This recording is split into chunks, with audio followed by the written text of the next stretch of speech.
भगवद गीता प्रथम अध्याय अर्जुन विषाद योग। संपूर्ण सारांश भूमिका। महाभारत युद्ध आरंभ होने से पहले कौरवों और पांडवों की सेनाएं कुरुक्षेत्र में आमने सामने खड़ी हैं।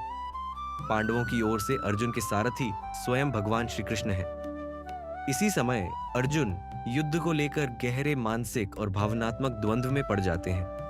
प्रथम दृश्य धृतराष्ट्र और संजय का संवाद। श्लोक 1 से 2। अंधे राजा धृतराष्ट्र संजय से पूछते हैं कि धर्मभूमि कुरुक्षेत्र में उनके पुत्रों और पांडवों ने क्या किया। संजय दिव्य दृष्टि से युद्ध भूमि का सजीव वर्णन करना शुरू करते हैं। दुर्योधन की चिंता और युद्ध की घोषणा। श्लोक 3 से 20। कौरवों की ओर से दुर्योधन गुरु द्रोणाचार्य के पास जाकर अपनी सेना की तुलना पांडवों से करता है। वह अपने सेनापतियों को सावधान करता है और भीष्म पितामह से युद्ध आरंभ करने का आग्रह करता है। भीष्म अपनी शंख ध्वनि से युद्ध की शुरुआत का संकेत देते हैं। पांडवों की ओर से श्री कृष्ण, अर्जुन, भीम, नकुल, सहदेव और अन्य महायोद्धा भी अपने दिव्य शंख बजाते हैं। अर्जुन का मोह और मानसिक संघर्ष। श्लोक 21 से 30। अर्जुन श्री कृष्ण से अनुरोध करते हैं कि उनका रथ दोनों सेनाओं के मध्य ले जाए ताकि वे देख सकें कि किन किन योद्धाओं से उन्हें युद्ध करना होगा। जब अर्जुन देखते हैं कि उनके ही परिवार के सदस्य गुरुजन, चाचा, भाई, पुत्र और मित्र दोनों पक्षों में हैं, तो वे गहरे मानसिक संकट में पड़ जाते हैं। वे कहते हैं कि इस युद्ध से केवल विनाश होगा और उन्हें अपने ही बंधु बांधवों का वध करने में कोई रुचि नहीं है। उनका शरीर कांपने लगता है, गांडीव धनुष हाथ से छूट जाता है, मुख सूख जाता है और चक्कर आने लगता है। अर्जुन की नैतिक दुविधा। श्लोक 31 से 39। अर्जुन सोचते हैं कि इस युद्ध में अपनों को मारने से वे भारी पाप के भागी बनेंगे।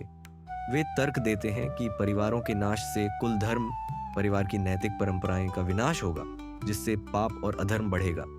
स्त्रियों के पतन से समाज में अराजकता और वर्ण संकर उत्पन्न होगा, जिससे अनैतिकता बढ़ेगी। अर्जुन कहते हैं कि यदि उन्हें तीनों लोकों का राज्य भी मिले तो भी वे यह युद्ध नहीं करेंगे। अर्जुन का युद्ध त्यागने का निर्णय। श्लोक 40 से 47 तक। अर्जुन इस निष्कर्ष पर पहुंचते हैं कि अपनों को मारने से अच्छा होगा कि वे स्वयं मारे जाएं।